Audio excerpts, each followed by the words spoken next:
ಎಲ್ರಿಗೂ ನಮಸ್ಕಾರ. ನೀವು ನೋಡ್ತಾ ಇದ್ದೀರಾ ಟಿವಿ ವಿಕ್ರಮ. ನಾನು ಮುಮ್ತಾಜ್ ಅಬ್ದುಲ್ ನೆಲ್ಲಡ್ಕ. ನೀವಿನ್ನೂ ಟಿವಿ ವಿಕ್ರಮವನ್ನು ಸಬ್ಸ್ಕ್ರೈಬ್ ಮಾಡದೇ ಇದ್ದಲ್ಲಿ ದಯವಿಟ್ಟು ಈ ಕೂಡಲೇ ಟಿವಿ ವಿಕ್ರಮವನ್ನು ಸಬ್ಸ್ಕ್ರೈಬ್ ಮಾಡಿ, ಹಾಗೆ ನಮ್ಮೆಲ್ಲ ವಿಡಿಯೋಸ್ಗಳನ್ನು ಲೈಕ್ ಮಾಡಿ, ಕಮೆಂಟ್ ಮಾಡಿ, ಹಾಗೆ ಶೇರ್ ಮಾಡಿ. ವೀಕ್ಷಕರೇ, ಈ ದೇಶದ ಎಡಬಿಡಂಗಿಗಳು, ಸ್ವಯಂ ಘೋಷಿತ ಬುದ್ಧಿಜೀವಿಗಳು, ಅದೇ ರೀತಿ ಕಾಂಗ್ರೆಸ್ ಇವತ್ತಿನ ಇಂಡಿಯನ್ ಮೀಡಿಯಾಗಳನ್ನ ಗೋಧಿ ಮೀಡಿಯಾ ಅಂತ ಕರೆದು ತಮ್ಮ ನೋವನ್ನ ಕಮ್ಮಿ ಮಾಡ್ಕೊಳ್ತಾ ಇರತ್ವೆ. ನೀವು ಗಮನಿಸಿರಬಹುದು, ನಮ್ಮ ದೇಶದಲ್ಲಿ ಭಾರತ ದೇಶದ ಪರ, ಸನಾತನ ಧರ್ಮದ ಪರ ಮಾತನ್ನ ಆಡಿದ್ರೆ ಅವರನ್ನ ಮೋದಿ ಭಕ್ತರು ಅಂತ ಬ್ರ್ಯಾಂಡ್ ಮಾಡಲಾಗತ್ತೆ. ಮೀಡಿಯಾಗಳು ಮೋದಿಜಿ ಒಳ್ಳೆ ಕೆಲಸಗಳ ಬಗ್ಗೆ ಮಾತನ್ನ ಆಡಿದ್ರೆ, ಕಾಂಗ್ರೆಸ್ ಮತ್ತು ಎಡಬಿಡಂಗಿಗಳ ಮುಖವಾಡವನ್ನ ಕಳಚಿ ಹಾಕಿದ್ರೆ ಆ ಮೀಡಿಯಾಗಳನ್ನ ಗೋಧಿ ಮೀಡಿಯಾ, ಪೇಡ್ ಮೀಡಿಯಾ ಅಂತ ಕರೆಯಲಾಗತ್ತೆ. ಯಾಕೆ ಇವರಿಗೆ ಈ ಹತಾಶೆ? ಯಾಕೆ ಈ ಅಸಹಿಷ್ಣುತೆ? ಇದು ಗೊತ್ತಾಗಬೇಕು ಅಂತ ಹೇಳಿದ್ರೆ ಇವತ್ತು ನೀವು ಈ ಕಾರ್ಯಕ್ರಮವನ್ನ ಕೊನೆ ತನಕ ನೋಡಲೇಬೇಕು. ನಾನು ಕೊಡುವಂತ ಎಲ್ಲ ಅಂಕಿಅಂಶ ಮತ್ತು ದಾಖಲೆಗಳನ್ನ ಗಮನ ಇಟ್ಟು ನೋಡಲೇಬೇಕು. ಐಪಿಎಸ್ ಮೀಡಿಯಾ ಫೌಂಡೇಶನ್, ಇನ್ನೂ ಬಿಡಿಸಿ ಹೇಳಬೇಕು ಅಂತ ಹೇಳಿದ್ರೆ independent and public spirited media foundation. ಇದು ಇವತ್ತಿನ ಕಾರ್ಯಕ್ರಮದ ಕೇಂದ್ರ ಬಿಂದು.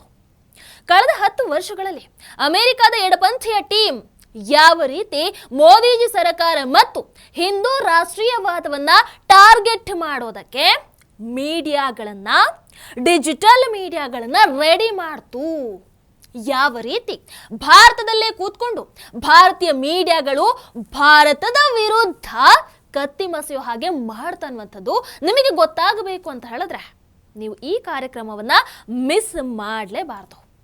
The Wire, Caravan, Alt News, News Minutes, Mojo ಇತ್ಯಾದಿ ಇತ್ಯಾದಿ ಇವೆಲ್ಲದಕ್ಕೂ ಮೇಜರ್ ಫಂಡ್ ಎಲ್ಲಿಂದ ಬರುತ್ತೆ, ಯಾರು ಮಾಡ್ತಾರೆ ಅನ್ನುವಂಥದ್ದು ಕೂಡ ನಿಮಗೆ ಈ ಕಾರ್ಯಕ್ರಮದಲ್ಲಿ ದಾಖಲೆ ಸಮೇತ ನಾನು ತಿಳಿಸ್ಕೊಡ್ತೇನೆ.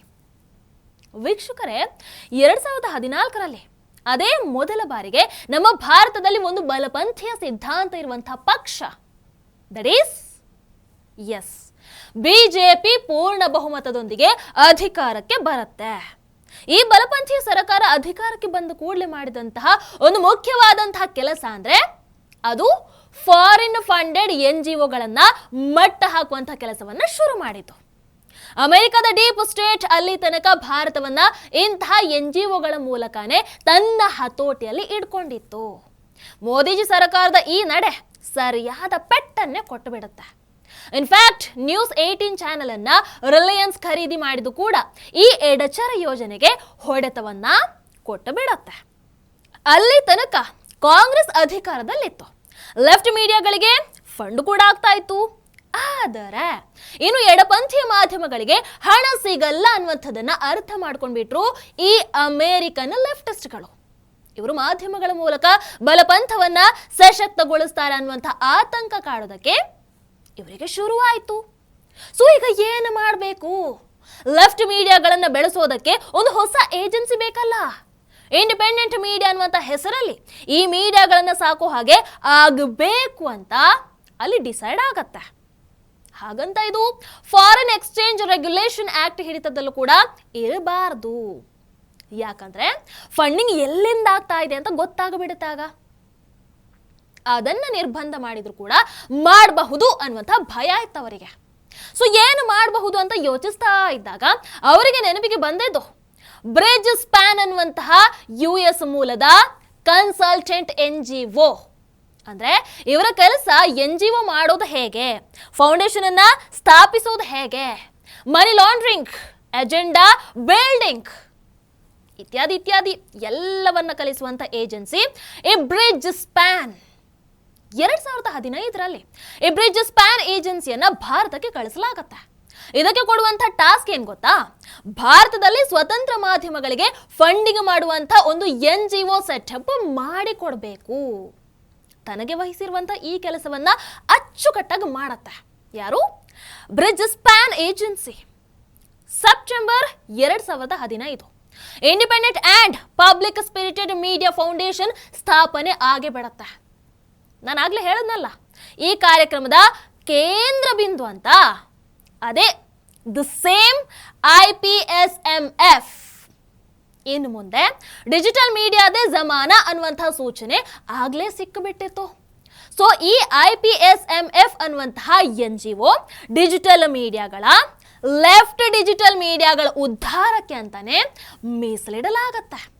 ವರದಿಗಳ ಪ್ರಕಾರ ಇದಕ್ಕೆ ಪ್ರಾರಂಭದಲ್ಲೇ ಸುಮಾರು 100 ಕೋಟಿ ಫಂಡಿಂಗ್ ಆಗತ್ತೆ. ಫಂಡಿಂಗ್ ಮಾಡಿದ್ದು ಭಾರತದ 3 ಕೋಟ್ಯಾಧೀಶರು. ಯಾರ್ಯಾರು ಹೆಸರನ್ನ ಹೇಳ್ತೀನಿ, ಕೇಳಿಸ್ಕೊಳ್ಳಿ. ವಿಪ್ರೋ ಕಂಪನಿಯ ಅಜೀಮ್ ಪ್ರೇಮ್ ಜಿ, ಇನ್ಫೋಸಿಸ್ ಕಂಪನಿಯ ನಂದನ್ ನಿಲೇಕಣಿ ಇದಾರಲ್ಲ ಅವರ ಪತ್ನಿ ರೋಹಿಣಿ ನಿಲೇಕಣಿ, ಅಂಡ್ ಬಯೋಕಾನ್ ಕಂಪನಿಯ ಕಿರಣ್ ಮಜುಮ್ದಾರ್. ಹೊಸ NGO ಓಪನ್ ಆಗುತ್ತೆ, 100 ಕೋಟಿ ಫಂಡ್ ಕೂಡ ಸಿಗುತ್ತೆ. ಮುಂದಿನ ಕೆಲಸ ಏನು ಅಂತ ಕೇಳಿದ್ರೆ ಒಂದು ಬೋರ್ಡ್ ರಚನೆ ಮಾಡೋದು. ಬಟ್ ಯಾವ ಕೆಲಸಕ್ಕೆ? ಈ ಹಣವನ್ನ ಲೆಫ್ಟಿಸ್ಟ್ ಇಂಡಿಪೆಂಡೆಂಟ್ ಮೀಡಿಯಾಗಳಿಗೆ ಹಂಚೋದಕ್ಕೆ. ಓಕೆ, ಬೋರ್ಡ್ ಕೂಡ ರಚನೆ ಆಗುತ್ತೆ. ಮಿಸ್ಟರ್ ಆಶೀಶ್ ಧವನ್, CB ಭಾವೆ, ರುಕ್ಮಿಣಿ ಬ್ಯಾನರ್ಜಿ, ರಾಮಚಂದ್ರ ಗುಹಾ ಇಂಥ ಒಂದಷ್ಟು ಲೆಫ್ಟಿಸ್ಟ್ಗಳು ಬೋರ್ಡ್ ಮೆಂಬರ್ಗಳಾಗಿ ಬಂದು ಬಿಡ್ತಾರೆ. ಈ ಬ್ರಿಡ್ಜ್ ಸ್ಪ್ಯಾನ್ NGO ಏಜೆನ್ಸಿ ಇದೆಯಲ್ಲ, ಇದಕ್ಕೆ ಪ್ರಮುಖ ಫಂಡರ್ಸ್ ಅಂತ ಹೇಳಿದ್ರೆ Bill Gates foundation, Ford, Rockefeller.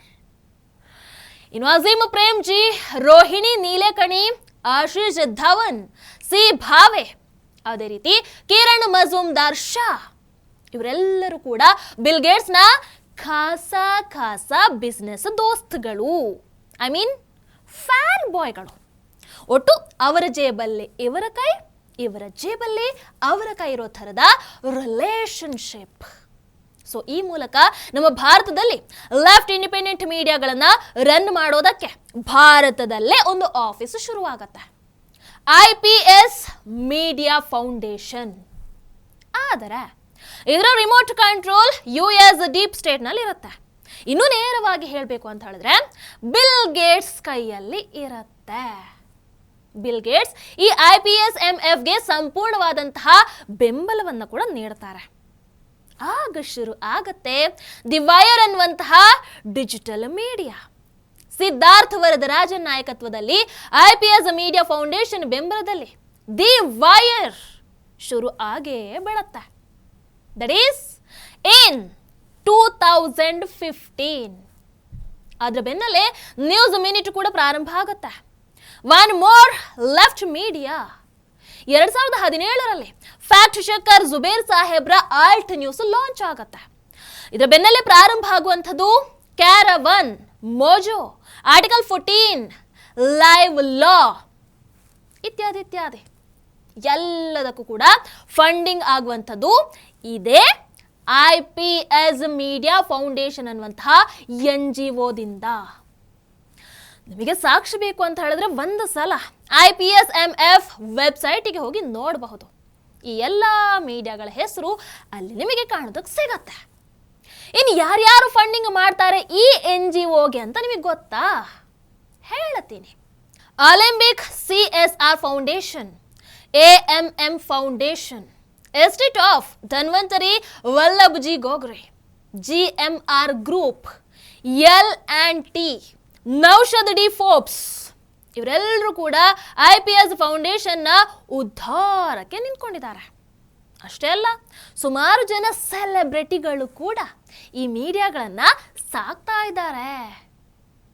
ಅದರಲ್ಲಿ ಅತಿ ಮುಖ್ಯವಾದಂತ ಹೆಸರು ಯಾವುದು ಅಂತ ಕೇಳಿದ್ರೆ ನಟ ಆಮಿರ್ ಖಾನ್. ಇವರೆಲ್ಲರೂ ಹೇಳೋದೇನು ಗೊತ್ತಾ? ಪಾಪ ರೀ, ಇಂಡಿಪೆಂಡೆಂಟ್ ಮೀಡಿಯಾಗಳು ಬದುಕಬೇಕಲ್ಲ, ಅದಕ್ಕೆ ಧನ ಸಹಾಯವನ್ನ ಮಾಡ್ತಾ ಇದ್ದೀವಿ ಅಂತ. ಆದರೆ ಹಿಂದೆ ಇರುವಂತಹ ಅಜೆಂಡಾ ಅಂಡ್ ಮುಂದೆ ಇರುವಂತಹ ಟಾರ್ಗೆಟ್ ಅದು ಏನು ಅಂತ ಗೊತ್ತಲ್ಲವಾ? ಎಸ್, ಎಕ್ಸಾಕ್ಟ್ಲಿ, ಮೋದಿಜಿಯನ್ನ ಮುಗಿಸುವಂಥದ್ದು, ಅಂದ್ರೆ ರಾಜಕೀಯವಾಗಿ ಮುಗಿಸುವಂಥದ್ದು, ಬಲಪಂಥವನ್ನ ಹೊಸಕಿ ಹಾಕುವಂಥದ್ದು, ರಾಷ್ಟ್ರವಾದವನ್ನ ತುಳಿಯುವಂಥದ್ದು. ಎಸ್, ಈ ಎಲ್ಲಾ ಮೀಡಿಯಾಗಳು ಕೂಡ ಕೆಲಸ ಮಾಡ್ತಾ ಇರುವಂಥದ್ದು ಇದು ಒಂದೇ ಒಂದು ಗುರಿಯನ್ನ ಇಟ್ಕೊಂಡು. ನಿಮಗೆ ಜುಬೇರ್ನ ಆಲ್ಟ್ ನ್ಯೂಸ್ ನೋಡಿದ್ರೆ ಗೊತ್ತಾಗಬೇಡತ್ತೆ ಇವರ ಯೋಗ್ಯತೆ ಏನು ಅಂತ. ಫ್ಯಾಕ್ಟ್ ಚೆಕಿಂಗ್ ಹೆಸರಲ್ಲಿ ಜುಬೇರ್ ಮಾಡ್ತಾ ಇರುವಂತಹ ಕೆಲಸ ಆದ್ರೂ ಏನು? ಹಿಂದೂಗಳನ್ನ ಮತ್ತು ಮೋದಿಜಿ ಸರ್ಕಾರವನ್ನ ಟಾರ್ಗೆಟ್ ಮಾಡ್ತಾ ಇರುವಂತದ್ದು. ಆತನ ವೆಬ್ಸೈಟ್ ಅಲ್ಲಿ ಒಂದೇ ಒಂದು ಫ್ಯಾಕ್ಟ್ ಚೆಕ್ ಕಾಂಗ್ರೆಸ್ ವಿರುದ್ಧ ಮಾಡಿದಾನ? ಚಾನ್ಸ್ ಇಲ್ಲ. ಲೆಫ್ಟಿಸ್ಟ್ಗಳು ಹಬ್ಬಿಸಿರುವಂತಹ ಫೇಕ್ ನ್ಯೂಸ್ ವಿರುದ್ಧ ಫ್ಯಾಕ್ಟ್ ಚೆಕ್ ಮಾಡಿದಾನ? ನೋ ವೇ, ನಿಮಗೆ ಹುಡುಕಿದ್ರು ಕೂಡ ಸಿಗೋದಿಲ್ಲ. ವೀಕ್ಷಕರೇ, IPS ಮೀಡಿಯಾ ಫೌಂಡೇಶನ್ನ ಬಂಡವಾಳ ಈಗ ಬಯಲಾಗಿದೆ. ಇನ್ನು ಕೆಲವು ದಿನ ಒಂದು ದೊಡ್ಡ ಸ್ಫೋಟಕ ಘಟನೆ ನಡೆಯೋದ್ರಲ್ಲಿ ಇದೆ. ಬಿಲ್ಗೇಟ್ಸ್ ರಿಮೋಟ್ನಿಂದ IPS ಫೌಂಡೇಶನ್ ಮೂಲಕ ನಡೀತಾ ಇರುವಂತಹ ಈ ಎಲ್ಲಾ ದೇಶ ವಿರೋಧಿ ಮೀಡಿಯಾಗಳಿಗೂ ಕೂಡ ಬಿಸಿ ತಟ್ಟುವಂತಹ ಕ್ಷಣ ಹತ್ತಿರ ಬರ್ತಾ ಇದೆ. ಸೊ ಆ ಸೂಚನೆ ಸಿಕ್ಕಿರೋದ್ರಿಂದ ಇವತ್ತು IPS ಫೌಂಡೇಶನ್ ಬಗ್ಗೆ ನಿಮಗೆ ಮಾಹಿತಿ ನೀಡುವಂತಹ ಪ್ರಯತ್ನವನ್ನ ನಾನು ಮಾಡಿರುವಂಥದ್ದು. ನಿಮ್ಮ ಅನಿಸಿಕೆಯನ್ನು ದಯವಿಟ್ಟು ಕಾಮೆಂಟ್ ಮೂಲಕ ತಿಳಿಸಿ. ಹಾಗೆ ವಿಡಿಯೋ ನಿಮಗೆ ಇಷ್ಟದಲ್ಲಿ ಲೈಕ್ ಮಾಡಿ, ಶೇರ್ ಮಾಡಿ. ನಮಸ್ಕಾರ. ಟಿವಿ ವಿಕ್ರಮ, ದೇಶ ನಿಮ್ಮ ಕೈಯಲ್ಲಿ. ಈ ಕಾರ್ಯಕ್ರಮ ನಿಮಗೆ ಇಷ್ಟ ಆಗಿದ್ದಲ್ಲಿ ಲೈಕ್, ಶೇರ್ ಹಾಗೂ ಕಮೆಂಟ್ ಮಾಡಿ. ಟಿವಿ ವಿಕ್ರಮದ ಕಾರ್ಯಕ್ರಮಗಳನ್ನು ನಿರಂತರವಾಗಿ ವೀಕ್ಷಿಸಲು ಸಬ್ಸ್ಕ್ರೈಬ್ ಮಾಡಿ, ಬೆಲ್ ಐಕನ್ ಒತ್ತಿ.